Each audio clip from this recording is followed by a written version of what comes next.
Pasa con los billetes, hay muchas dudas, ¿no? De estos billetes que han sido inhabilitados. Primero se dijo que no tenían un valor legal. ¿Cuáles son los protocolos de seguridad para hacer el traslado de esta cantidad o mayor, por ahí, o menor, de dinero? ¿Hay un seguro que cubre ahora la pérdida de estos recursos? ¿Qué va a suceder? A ver, vamos a hablar justamente con una persona que es especializada en el tema, docente y consultor. Además, él es Osvaldo Irusta, a quien quiero saludar en este momento. Un placer. Gracias por acceder a este contacto, porque nuestro objetivo es informar bien a la población, que se deje ya en redes sociales de especular, por ejemplo, en relación a este tema. Pero antes de ello, yo quiero consultarle, ¿alguna vez sucedió algo similar en Bolivia? Quizás un robo, pero un accidente aéreo así de esta magnitud, con los billetes que salieron desparramados. ¿Pasó alguna vez? Bienvenido, un placer saludarlo.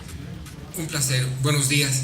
Mira, es muy interesante tu pregunta, pero inclusive a nivel internacional no es común que un avión se estrelle y que desparrame dinero. Pero el hecho sí se puede comparar, por ejemplo, con un desfalco o con un robo. Cuando se pierde una cantidad de billetes y esos quedan en manos de una porción pequeña de la población. En materia, en Bolivia no ha pasado algo similar, pero sí se podría comparar con este tipo de hechos, ¿no? No es muy común que pase en el mundo este tipo de accidentes.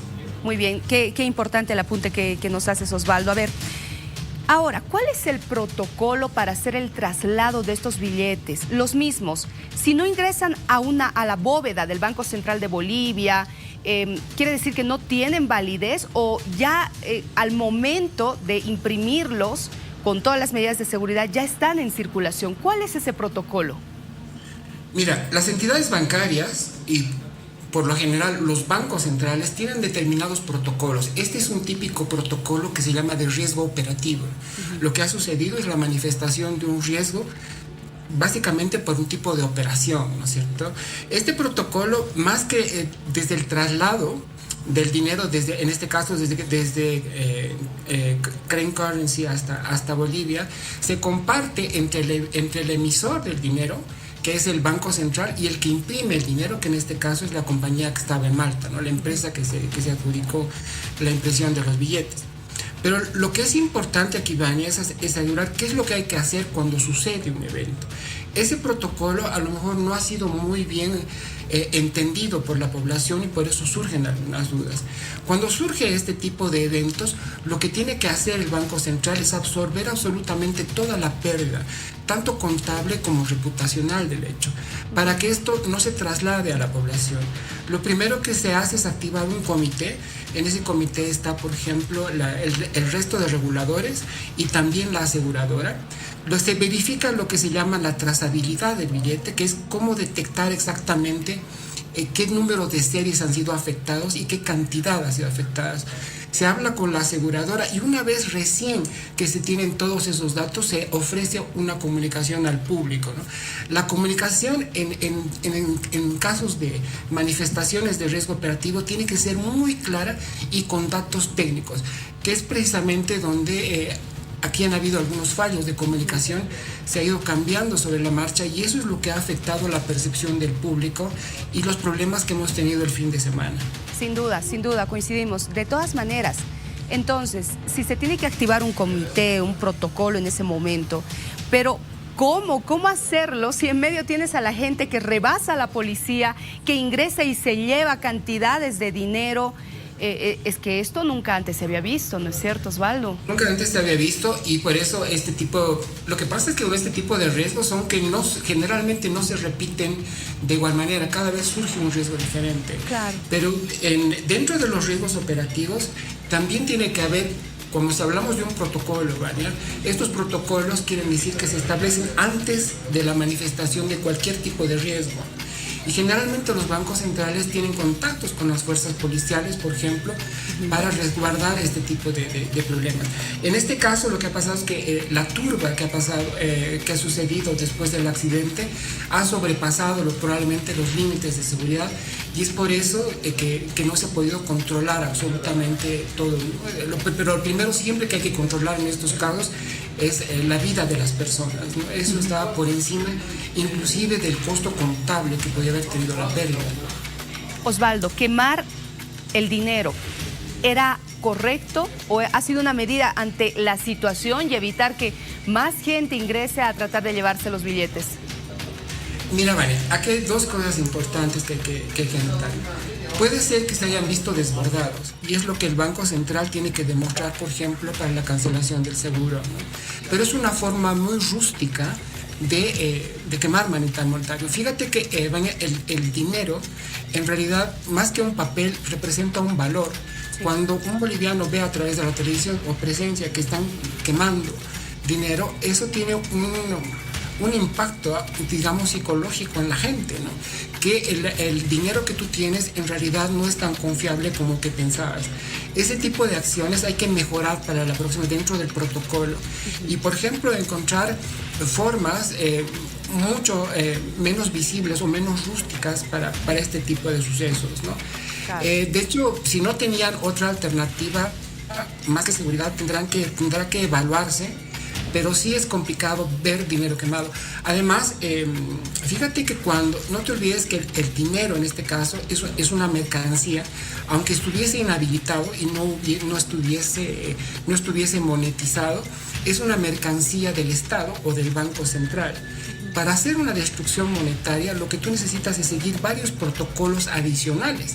Por ejemplo, una auditoría antes de quemar los datos y antes de quemar el material monetario, por ejemplo. Entonces, si no se han cumplido esos pasos, van a tener que demostrar ante la aseguradora que realmente esto era totalmente necesario, ¿no? Porque una vez que la aseguradora se hace cargo de pagar el costo de lo destruido, todo lo que queda en residuos es de la aseguradora, no pertenece ya al Banco Central. Se está diciendo mucho, se está desinformando, ¿no? Y con eso hay que tener mucho cuidado. Por eso esta entrevista también a ti que eres experto. La gente se pregunta, y voy a transmitir lo que dice la gente. ¿Va a haber desabastecimiento de efectivo de los cortes de 10, 20, 50 bolivianos? ¿Esa es la magnitud, digamos, la cantidad de dinero que había? Mira, hay algo que hay que destacar que sí ha hecho bien el Banco Central. Una de las cosas que se hace cuando se manifiestan este tipo de riesgos es aislar el evento para que no se convierta en un riesgo sistémico. Y eso el Banco Central hay que reconocer que lo ha logrado. Este evento tiene que cerrarse acá y no tiene que surgir más allá. Lo que se ha inhabilitado en este momento, bueno, después de muchas comunicaciones que eran contradictorias, es solamente el rango de la serie B que estaba afectada por el accidente, pero el resto de los billetes sí están totalmente en el mercado a partir de hoy, ¿no? La paralización de la inhabilitación era solamente por 2 días o por 48 horas. A partir de hoy lunes, la gente puede transar los billetes con total seguridad. Sí va a tener dificultad, ¿no? No todos tenemos, por ejemplo, a mano un celular inteligente para poder acceder a la página web del Banco Central o tener una lista.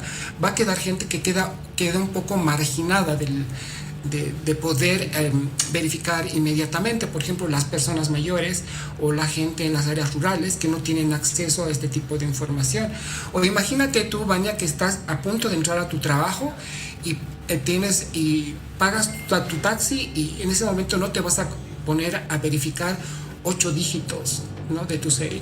Eso, por ejemplo, es algo que se ha trasladado a la sociedad y que, por ejemplo, el Fondo Monetario Internacional y el Banco de Pagos Internacionales recomiendan siempre no hacerlo en las buenas prácticas.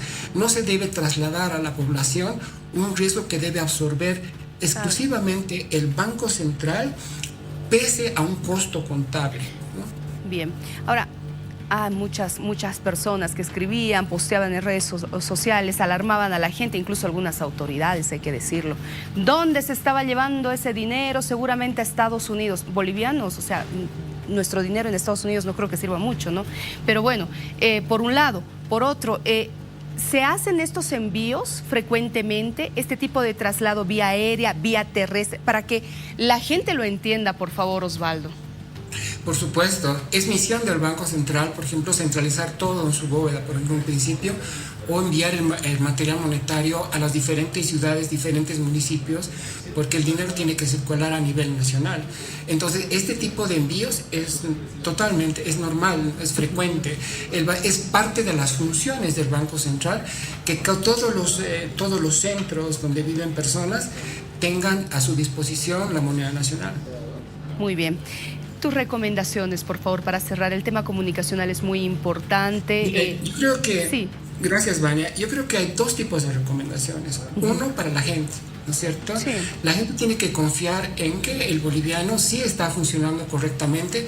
Tenemos en este momento solamente problemas con la serie B y con un rango específico, pero el resto de los billetes de la serie B, los cortes de 100, de 50, los cortes, esos nunca no han sido afectados, los cortes de 50, de 20 y de 10, sí, que son parte del rango, solamente han sido inhabilitados los que estaban parte del accidente. El resto sí tiene que funcionar normalmente en el comercio, ¿no es cierto? Si alguien tiene alguna duda, puede recurrir a la página del Banco Central y ahí han puesto un verificador donde uno puede acceder a eso. El de esto de los billetes está bien. Y por otro, para el Banco Central, que es una oportunidad para mejorar los protocolos de seguridad, ¿no es cierto? Incorporar este tipo de eventos que hacen que se distorsione un poco el problema. Y la otra cosa es que tampoco es bueno para ningún sector de la población en este momento buscar culpables. No es un evento que tiene que cerrarse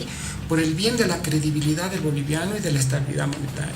Sin duda. Gracias por estas recomendaciones importantes, sí, por despejarnos todas esas dudas, para evitar la desinformación también que se está generando. Siempre usted infórmese por los canales oficiales, esa es la recomendación máxima. Osvaldo Irusta, docente y consultor. Gracias, que te vaya muy bien. Encantado, un gusto. Continuamos, hay más sobre este tema.